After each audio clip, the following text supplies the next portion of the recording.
Hi guys, welcome back to my channel. I'm Isabel.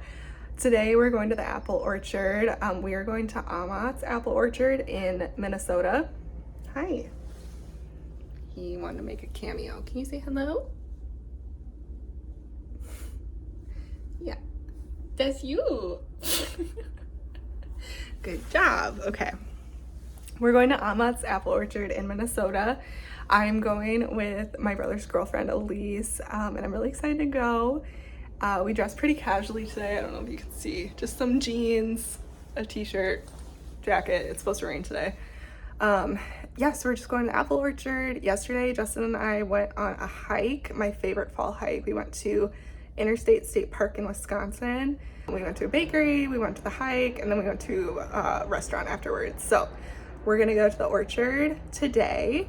And then when I get back, I'm gonna start a new book, Dire Bound. I've heard really good things. So yeah, and it's supposed to rain this afternoon, so it'll be like the perfect little cozy reading moment. So let's go to the orchard.